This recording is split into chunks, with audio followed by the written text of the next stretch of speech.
What's going on, guys? It's Brandon back here again today for another video. This time, I want to do something a little different.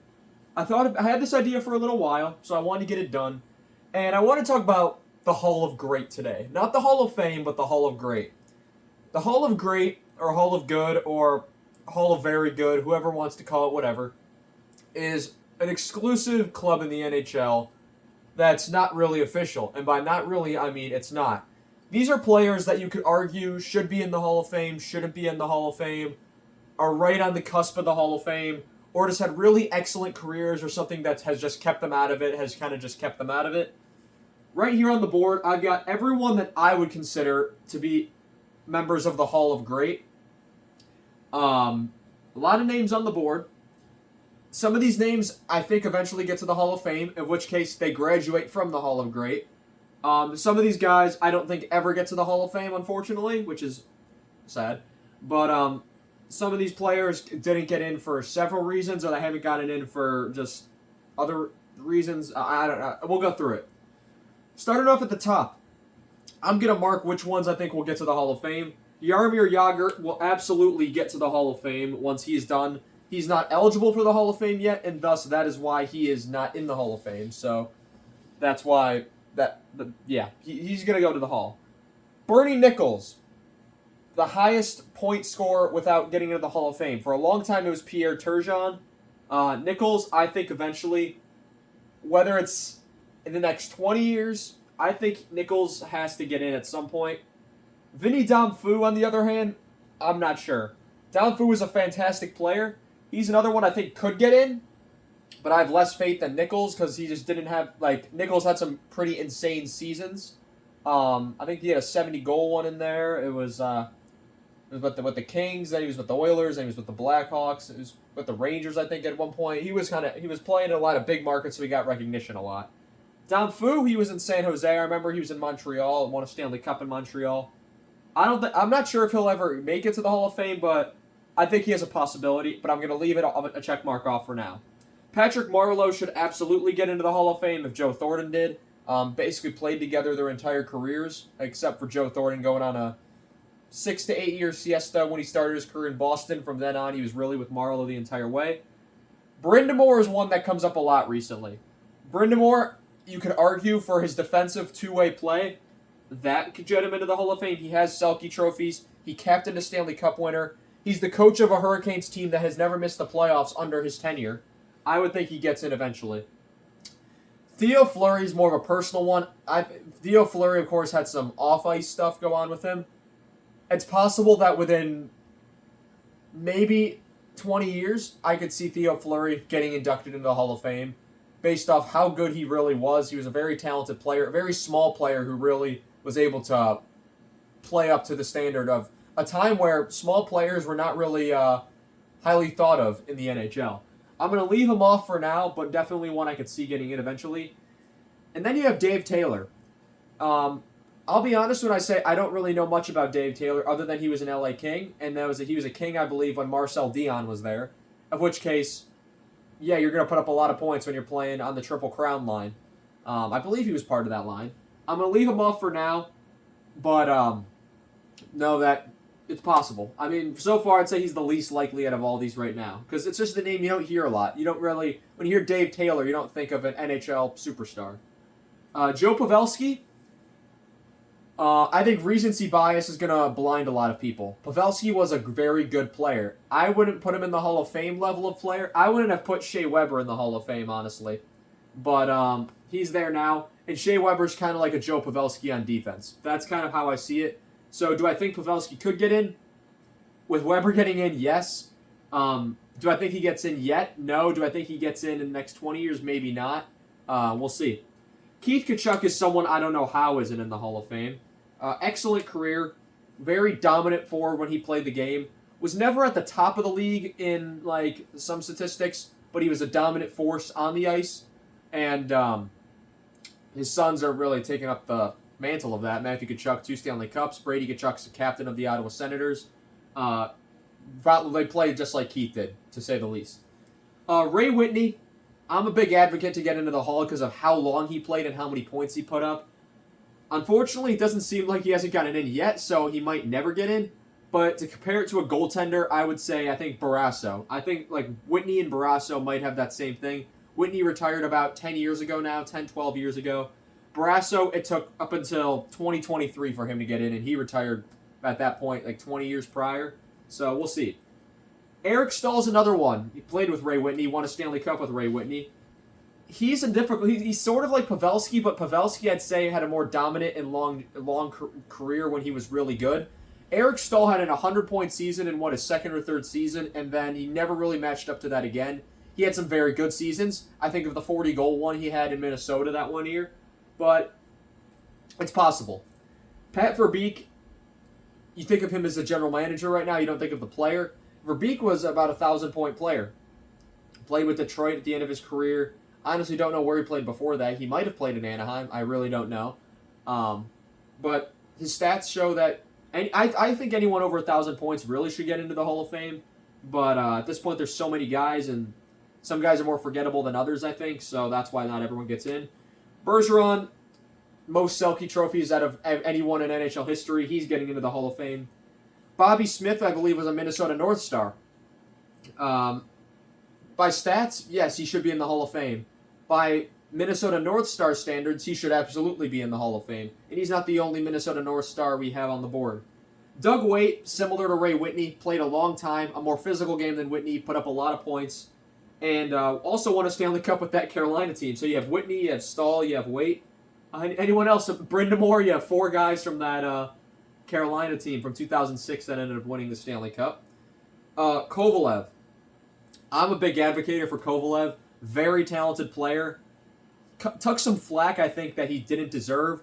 But I'm a big fan of the Russian game. So I like the way the Russians play the game. Very skilled. Not super physical, but aren't afraid to be physical if need be. Guys like Kasparaitis really define that. The Russians could be tough. Konstantinov, another one. But Kovalev, maybe someone that gets in later in time, but not for now. Elias played a long time, put up a lot of points, and that's the kind of issue here. There are a lot of guys here you could argue it's where that line is. Where is that Hall of Fame line? Because, again, all these are great players. Which ones are going to get in which ones are beyond great. Then you have Brian Bellows, very underrated player in his time. By stats, yeah, he could be in the Hall of Fame. Dale Hunter, I get the reason he's not in the Hall of Fame. He could have killed Pierre Turgeon. He was a very nasty player when he played the game, but he was also a dynamic player in terms of his scoring touch. Because of his all-around style, I think he should be in the Hall of Fame. It's just, I think some stuff he did on the ice is the reason why he's not. Getzlaf, similar to Elias. I think he's in the very similar vein. I don't think Getzlaf ever hit 1,000 points. I believe he was at 900-something. Close. Larmer should get in at some point. Larmer, over a point a game in his career and not in the Hall of Fame. As Pat Foley would say, an absolute tragedy.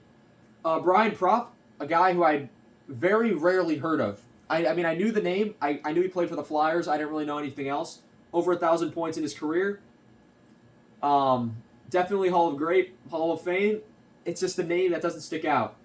Jason Spezza, if he was a star on the island, if he never went to Ottawa, I'd say. If he was never traded, or if the pick he was that was never traded, Islanders choose him, and he becomes the defined star in the Islanders organization, I think he has a better chance at the Hall. Spezza played a long time. Played with some different teams near the end of his career with Dallas, with Toronto. That 90-point season he had with Alfredsson and Heatley really sticks out. That was one of the most dangerous lines in hockey when he played. Alfredsson's in the Hall of Fame now. Heatley we'll get to later. But do I have Heatley on the board, actually? No, okay. I didn't think I put Heatley on the board. But he's in another video I got planned. I'll be also doing my own Hall of Fame soon, so watch out for that. I mean, as in players that are never going to make the Hall of Fame, but I think they're in my own personal Hall of Fame just because I like the player or the way they played or something about them. So Spezza, probably I don't say doesn't get in, but was a dynamic forward. And Shane Doan, similar to Doug Weight, put up a lot of points, dynamic leader, Never really won any personal accolades to get that Hall of Fame, but he was the face of the Coyotes franchise for a super long time. That could be questions for Hall of Fame. Zetterberg's getting into the Hall of Fame, and honestly, I expect it to be this year. Tocchet is probably never going to get into the Hall of Fame. If he has a good career as a coach, he definitely might get into the Hall of Fame. But Tocchet played a long time, played with some different teams, and was a crucial piece. A very pivotal. People wanted Rick Tocchet on their team when they were going for a Stanley Cup. Vinny Lecavalier, if he had performed the way he did every year from 2004 to 2007-ish, yes, he would have made the Hall of Fame. One of the top 5 players in the league in that time span, I would say. If he was as good of a forward as he was in those years for more in his career, he would definitely be in the Hall of Fame. I see some consideration for it here and there. I don't think he ever gets in. Jason Arnott, a very similar player to Doug Weight and Shane Doan.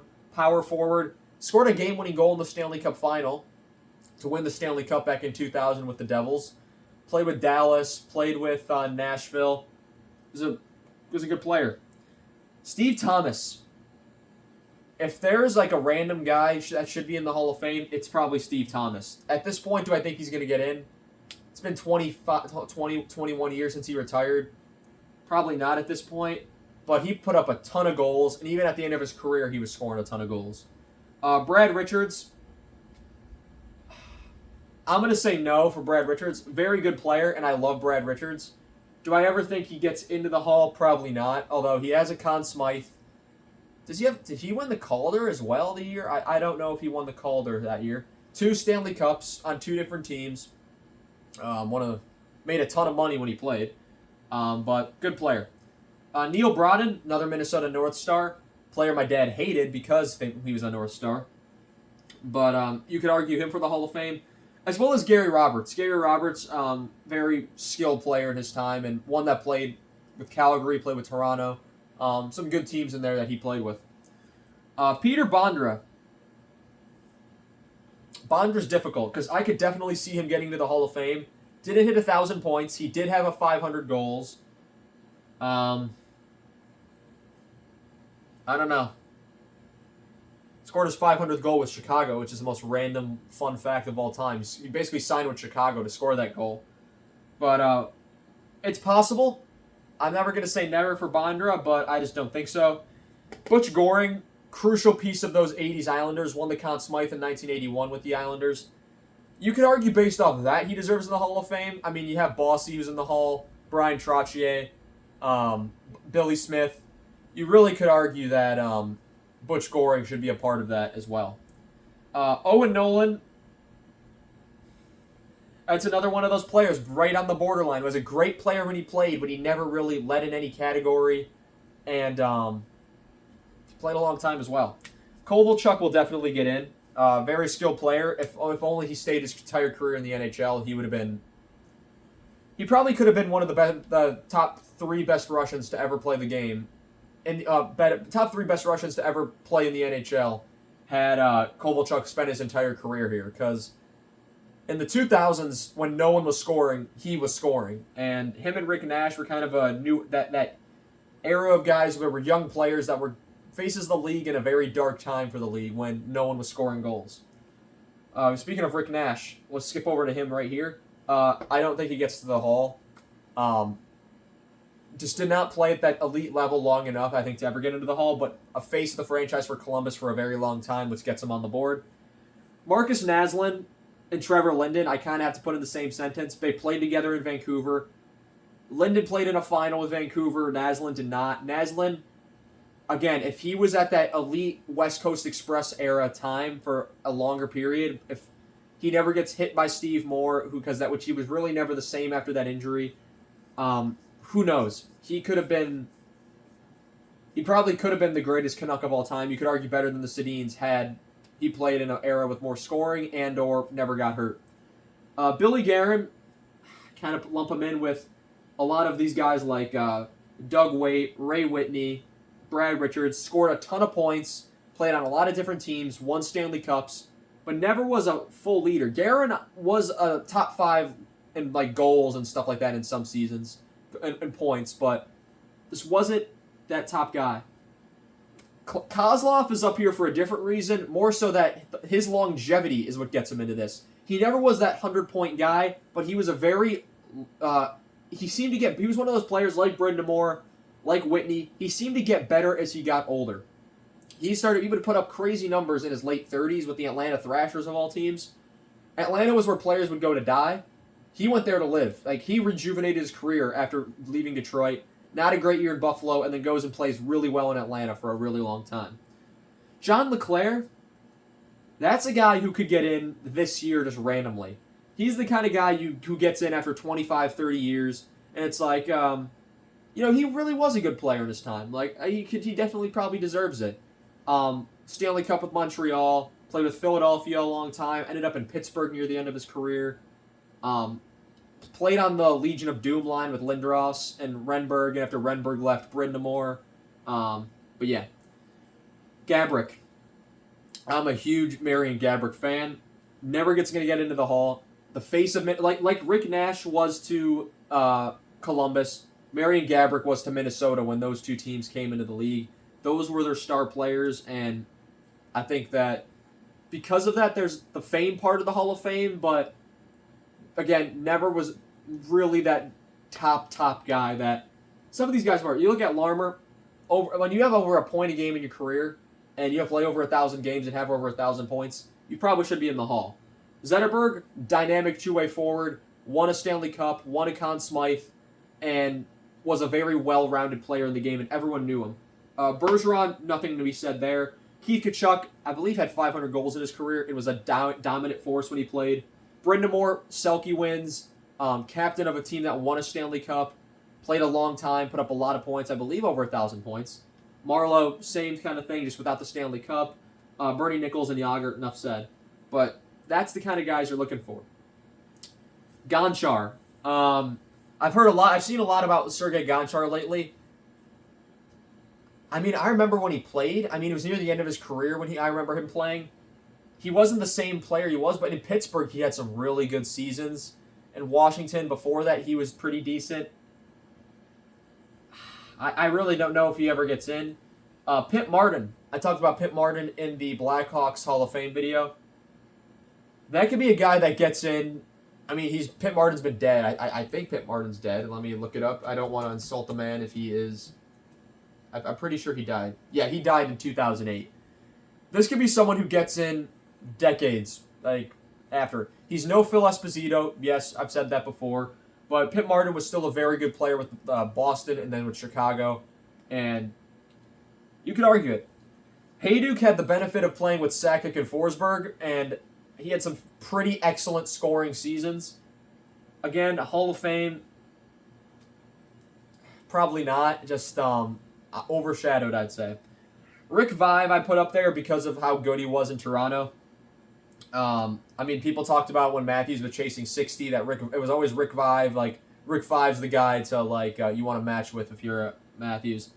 So that's a name on there. And kind of an oddball name on here, Sandis Ozolins. For the way he played the game, he was all offense of a defenseman, but he could do it and get away with it. That was what made Ozolin special. He was another guy. He was like a who did I mention before? He was like where am I looking? Where's the guy I'm looking for?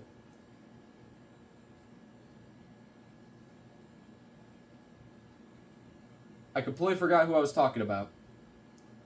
He was the kind of guy you'd want on your team when you're going for a playoff run. I don't remember who I said that about. It might have been Whitney. It might have been Kovalev. It might have been Arnott. It might have been Getz. I don't know. But that's what I was getting at. Like, a lot of teams want him on their playoff teams. Like, he won a Stanley Cup in Colorado. Had some really good seasons. Went to the final with Anaheim. Nearly went to the final with Carolina, but was traded that season. The greatest Latvian to ever play the game, which is where the fame comes from. Like, if you want fame and a very good player, Ozolin's kind of has both aspects. But, yeah. Getting into goaltenders. We also have goaltenders on the board. Marc-Andre Fleury will go to the Hall of Fame, if not first ballot. Curtis Joseph, I think one day will get into the Hall of Fame. I'm not sure why he isn't in yet. Probably because of his time in Detroit. was fantastic. Edmonton, he dragged that team to playoff series wins. In Toronto, he helped drag that team to playoff series wins. In Detroit, I think he had a bad rep in Detroit because he was taking over for Hasek. They get swept by Anaheim in 2003. Going out to a very low seeding Calgary in 2004. 2005, there's no season, and he was gone by 2006. By that time, Legacy had taken over, and Hasek was the backup again. So, I think he should get into the Hall just based off his stats alone. If you look at his wins, he's like top 5 all-time in NHL history in wins. That should just get you immediately into the Hall of Fame. So, I'm not sure what's taking so long there. Osgood, there's very big debate there. Ryan Miller definitely could potentially get into the Hall of Fame one day. He's like a kind of guy like Barrasso. You might be waiting a while for him to get in. Van Beesbrook is one I'm surprised about because I look at Van Beesbrook and I thought he was on fantastic teams. He was on those early 90s Rangers. He was on that Florida Panthers. He dragged that Florida Panthers team to the 1996 Stanley Cup Final. Ended his career with the Islanders and the Devils. But, I mean, never won a Stanley Cup, but did he win a Vezina? Now I need to check if he won a Vezina. Good thing I have my laptop right here. Did John Van Beesbrook firstly win a Stanley Cup? No, he did not. And did he win a Vezina? And yes, he did. In 1986, he won, with the Rangers. One day, I think he gets in. One day, Van Beesbrook, I think, should absolutely get into the Hall of Fame, so I'm going to put a check mark next to his name. Andy Moog, for how good he was against Montreal with Boston, you could argue he should be in the Hall of Fame. But unfortunately, one team does not make up the difference. But just how Montreal used to beat up Boston every single year, and Moog was the one that really put a stop to that. You could argue that Moog should be in the Hall of Fame just for that. Pekka Rinne won a Vezina. Didn't really win much else, but he had a very good career. Carey Price won a Hart Trophy, so I'll put him in there. Whether he's first ballot, never won a Stanley Cup, won a Hart, won a Vezina. First team All-Stars, second team All-Stars, All-Star games. He's going to go into the Hall of Fame. Nabokov, if he played maybe a little longer and was in that real upper echelon of goaltenders, maybe he gets in. Kiprusoff, if he had a longer career, because he was only a starter for really 9-10 years. Longer career, he gets in. Rask never won a Stanley Cup as a starter. I believe he won a Vezina at some point. I think it was 2014 if he did. It's close. Kolzig, dominant goaltender. That's another one where fame kicks in. Should he get in based off the fame part? Richter, I can't believe, hasn't made it to the Hall of Fame yet. Richter, I know he played in New York, so that gets him a lot of press, but he's been a crucial part of just hockey history in both the United States history. There's where the fame comes in. His 1996 World Cup of Hockey run that he went on. 1994 as a Stanley Cup winning goaltender and was a career Ranger. I think Richter should get into the Hall of Fame. Holtby, again, if he was in his 2015 to about 2020 form his entire career, yeah. That fall off near the end of his career, and then before that he kind of was coming in for Varlamov and Theodore. So he was taking over for some hefty company. He played really well. He won a Stanley Cup, but his career as a starter just did not last. It's sort of similar to Kiprusoff. Hextall. Ron Hextall was a very different goaltender. He was a different beast. He was one that was not afraid to come out of his crease, not afraid to slash, to hit, to kill people. And that's what made people love him. It's also what made people hate him. Fame again. But he also played in an era where goalies were getting scored on a lot in the late 80s. But in the early 90s, he's made it to... He won a Conn Smythe on a losing team, made it to several Stanley Cup finals, 87 and 97. We don't talk about the 1994 first round when he was with the Islanders, and the Ranger fans chanted, "We won, Hextall." But very, very decorated goaltender in terms of fame-wise. And then Tim Thomas, he's the definition of if he played longer, he would have absolutely got into the Hall of Fame. As a starter in Boston, he really was only a starter in 08, 09, 11, 12. And then he moved on. He had 2 Vezina trophies, a Conn Smythe trophy, a Stanley Cup. in the span of about 5 years. And in that span, in about 3 years, that 2009 to 2011, he had 5 trophies. I would say Boston wasn't very good when he came on, but Boston never really gave him the chance, and they were always seemed to be ready to go back to Rask. Thomas gets the full chance in a longer career.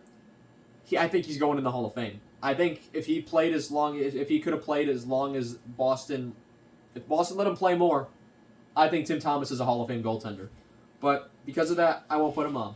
And I thought of someone when I was doing this just now, and I'll put him on the board for Hall of Great. Not going to go to the Hall of Fame because he's one of those goaltenders who didn't perform at a high level for very long, but when he was on, he was on. I'll write him down here. And that's Jose Theodore, one of the few goaltenders to win a Hart Trophy. Of course, these are all non-active players. I should make that clear. I know Fleury, quote-unquote active. He signed up preseason, tried to play one preseason game as a Penguin and then retire. He's done with his career, basically. He's doing it as a publicity stunt for fun, to make fans happy, which is a very good thing. I really appreciate that. But Theodore won a Hart Trophy, dragged Montreal to the playoffs in 2002 and 2004, dragged them past top-seeded Boston in both of those series. Similar to Thomas, if Thomas just didn't get the chance to play. When Theodore's rise and fall came very quickly. Not very long after 2004, he was off to Colorado, which seemed to draw a narrative that once Montreal was done with their star goaltenders, they'd send him to Colorado. Kind of surprised Price never ended up in Colorado. But, yeah, so that's my Hall of Great. Out of this many, 1, 2, 3, 4, 5, 6, 7, 8, 9, 10, 11, 12, 13. I think 13. 2, 4, 5, 6, 7, 8, 9, 10, 11, 12, 13, 14. And screw it. Vinny Damphou, I'll make it 15. I think, just based off his totals, I think you have to put him in the Hall eventually. What I will admit to the Hall of Fame right now, because I want to address the real Hall of Fame right now, they've done a good job as of late with catching up. Following the pandemic in 2020, in 2021 there was no Hall of Fame class. 2022 they added Alfredsson, Luongo, and the Sedins. Firstly, Luongo and the Sedins were, not the Sedins, but Luongo was a first ballot Hall of Famer. I'm pretty sure that puzzled some people because Luongo took a lot of flack for his play. You can never blame Luongo. Luongo was a fantastic goaltender for a reason. Alfredsson was going to get in eventually, so he got in, and the Sedins go in with Luongo, bittersweet. 2023, they play a lot of catch-up. Mike Vernon gets in, Tom Barrasso gets in, and Pierre Turgeon, who was the highest point scorer that was not in the Hall of Fame at that point, gets in. And then Lundqvist gets in as a first ballot as well. 2024, Weber, Hronek, Datsyuk. Hronek, another guy that should have been in a long time ago. Similar to, what's his name? Theo Fleury. I mean, more, not similar, but different issues with Hronek. Very vocal, was not afraid to criticize whomever and whenever. So that's kind of why he was, I think, blackballed for a long time. Datsyuk, I think, was first ballot. And Weber somehow was first ballot. I don't even think Weber's a Hall of Famer, let alone a good player, yes. Even Hall of Great, I would say no.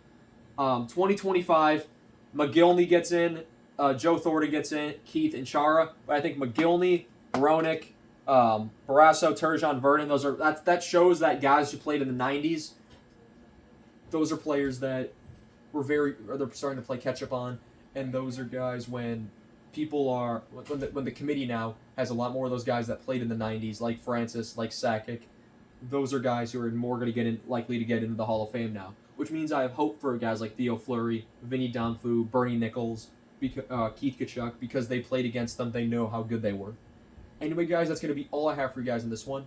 Let me know down below who you think should have made the Hall of Fame and is in the Hall of Great. This is an inaugural Hall of Great. Of course, it'll grow as time goes on, and maybe it'll decrease as some of these guys get into the Hall of Fame. But I want to thank you guys so much for watching this video, and I shall see you guys in the next one. Have a good one.